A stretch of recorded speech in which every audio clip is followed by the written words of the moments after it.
Bishop William Samuel Ruto. Bishop William Samuel Ruto. Wacha niimbe wimbo moja. Mr. Speaker.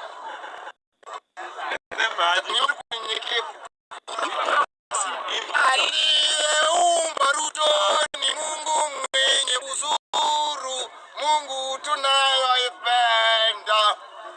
Ruto wetu tunapenda Ruto, na narudia, anafanya kazi afanyi, anarudia. Na leo ameongea saa 4 kamili, akasema ukienda maandamano na wewe kitu ya mtu upigwe ridhe. Leo amesema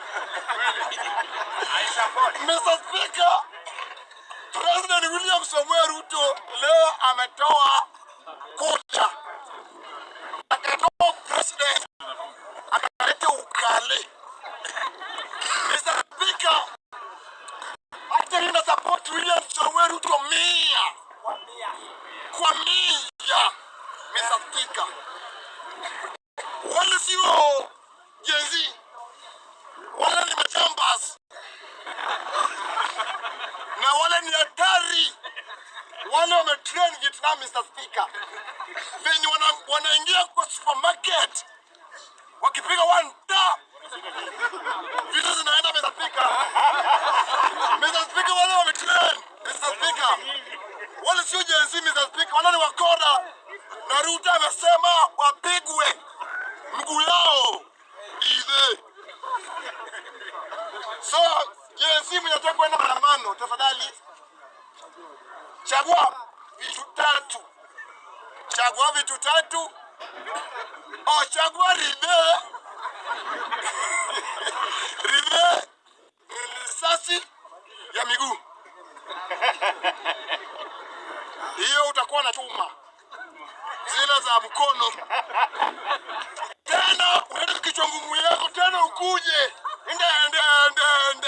naenda maandamano ingine, tena pigwe ukwe kwa kitega. Sasa ukujeni maandamano ya watu wawili tena bado. Ruto sio mjinga bwana. Kenya Mr. Speaker sio kabila moja. Mr. Speaker, Kenya sio kabila moja. Hadi bila hao Mr. Speaker, Kenya iwezi songa mahali. Mr. Speaker, jana nilisikia Martha Karua akiongea. Mr. Speaker, na yeye ni mtu amekoma akili. Na hajui kuvaa. Martha Karua bibi yangu anavaa kukulika sorry for God. Martha Karua atakuja kusema jana ati William Samuel Ruto alisaini. Kumbavu wewe. Ati Ruto aje. Ati Ruto ameshika na mudi kumbavu. Wacha nikuache juu na kusimu wewe mama. Nikwambie kubwa ningesikia. Watu sio wajinga, na Ruto naye anarudia. Mr. Speaker, na watu kwa sawa. Ruto ataiba. Mr. Speaker, Ruto atashinda. Nakwambia ukweli, Ruto ataiba kura 2027. Ataiba, atashinda. Kwa nini Ruto atashinda? Mr. Speaker, Mr. Speaker, watu watapiga mdomo, wanasema one time, Ruto one time, anaenda nyumbani, Ruto one time. Ukimuuliza unatoa Ruto, unaweka nani? Anasema nakuambia tunaweka Matiang'i. Wote tu wanasema Matiang'i. Matiang'i yake hata akili yake iko kwa president ya Kenya.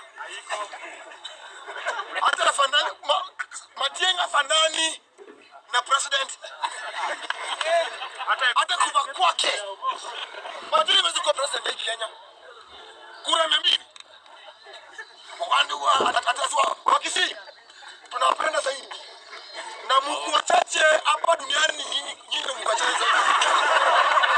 Na Mr. Speaker, tunawapenda wakisi tunawapenda, na Kisii pia ni ndogo. Na mmejaribu sana mkajenga Kisii. Musione Mount Kenya ni kubwa. Wanaweza choma 1 year nyinyi Kisii mnasema Kisii na siku moja. Mmeanza Kisii ni ndogo, mmeanza kusema ati nyinyi pia mnawasha moto.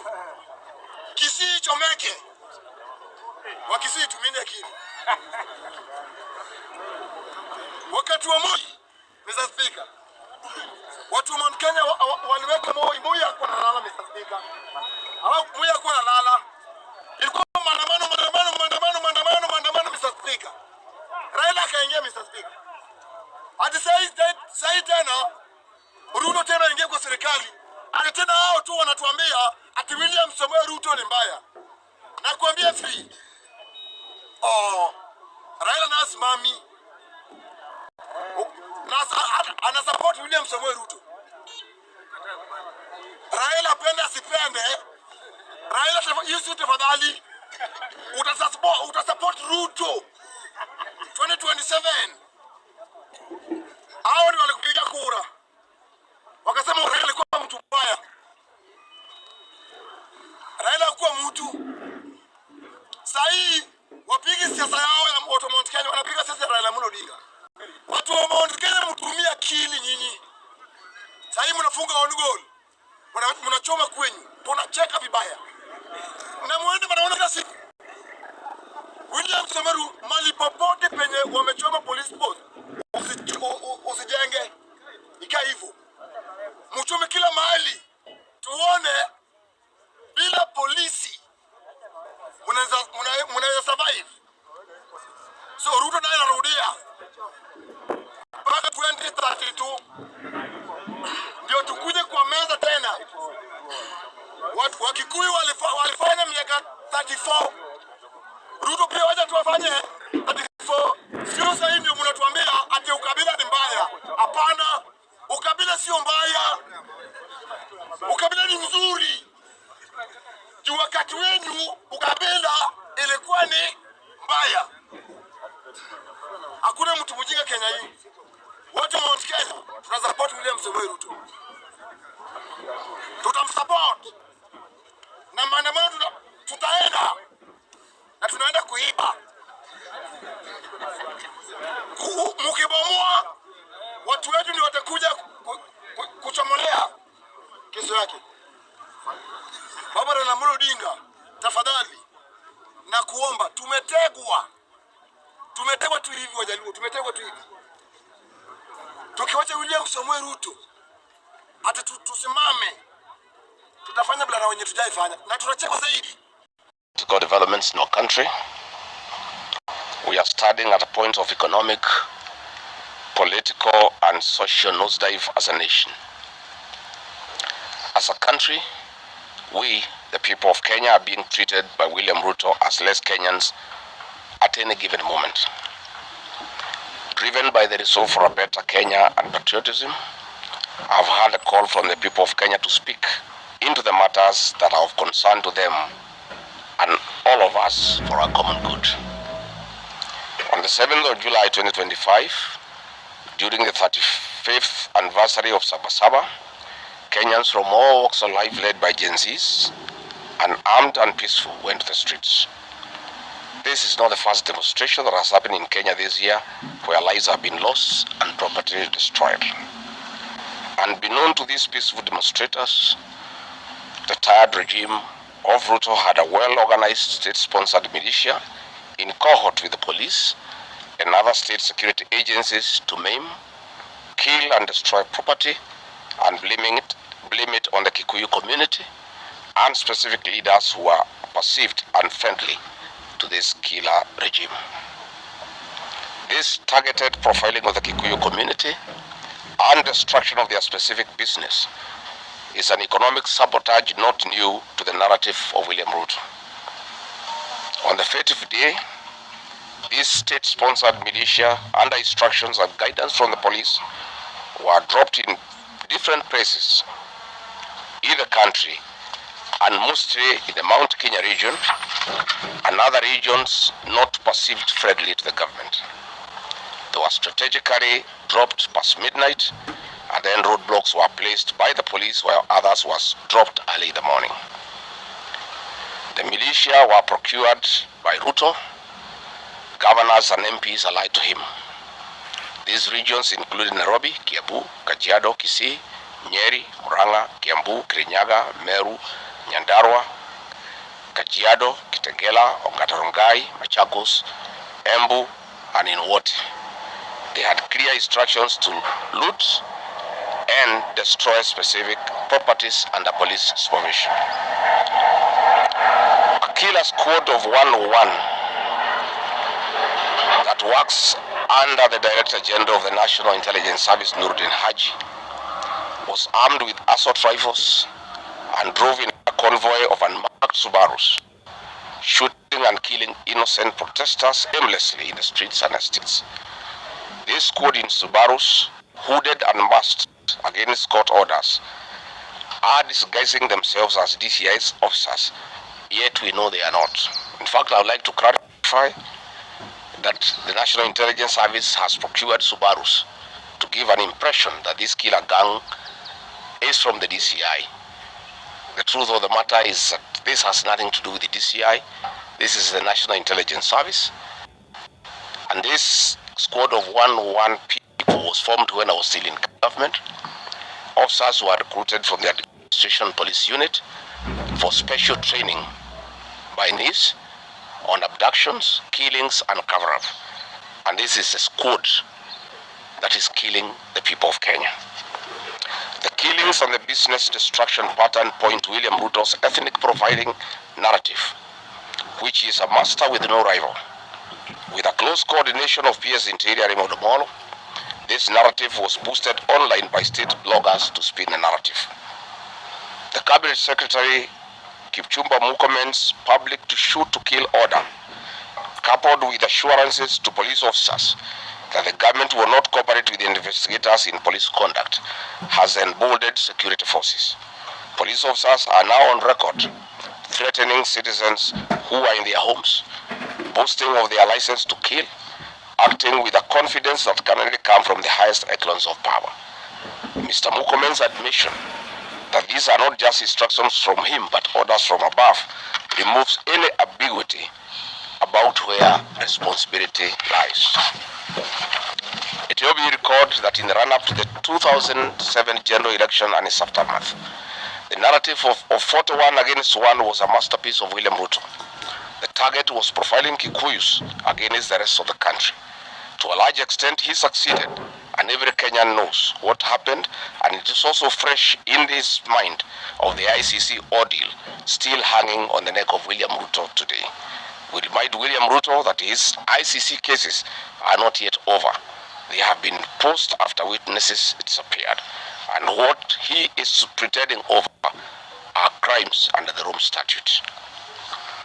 It is clear history is repeating itself, and the architect William Ruto is back on the deck. He is hell-bent to finish his unfinished business with the people of Mount Kenya, destroy their businesses and make them black sheep of Kenya. Despite this horrible experience, the people of Mount Kenya voted William Ruto to a man in 2022 general elections against the advice of President Uhuru Kenyatta, whom Mr. Ruto had branded as a drunkard and a useless leader. Today, the people of Kenya, and especially the Mount Kenya region, feel sorry that they did not heed to the advice of Uhuru Kenyatta. These state-sponsored militia were key in torching of various parts of the country with the ease of police assistance to prefer terrorism charges on specific people from the Mount Kenya region. So far, about 50 young people are in courts in trumped-up charges of terrorism in scenarios of state-managed crimes by the state. Again, this is a clear onslaught on the Kikuyu nation. A case in point, when a police station in Mawego in Homa Bay County was torched, the suspects for that particular crime have been charged with arson. But when a police station is alleged to have been torched in Kiambu, suspects from the Kikuyu nation are charged with terrorism charges. This is serious ethnic profiling. Last night in Juja and Kirinyaga, these state-sponsored militia invaded various businesses. Luckily in Kirinyaga, after Wananchi went to Sagada police station and they refused to act, saying they had orders from above not to interfere, the people organized themselves and repulsed the militia. Mr. Ruto's ethnic profiling has led to the destruction of the foreign properties belonging to the people of Mount Kenya. Maguna supermarkets in Meru, Kahawa West and Muranga. Nice supermarkets, hotel and petrol station, and nice city in Mwea in Kirinyaga. County supermarkets in Kabati and Kirinyaga. Power Star supermarkets, Quickmart supermarkets in Eastern Bypass, Shell and Total Mini markets in Roiro, Chill Post Hotel in Gong, Boju Shop in Keserian, Homegrown Supermarket among others, and the Family Bank in Kahawa and Roiro. Notably, in Meru, these state-sponsored militia tried to attack Meru Dairy Processing Plant and were repulsed by workers. In Nyeri, they further tried to attack Wakulima Dairy in Mukurweini, and the attack failed.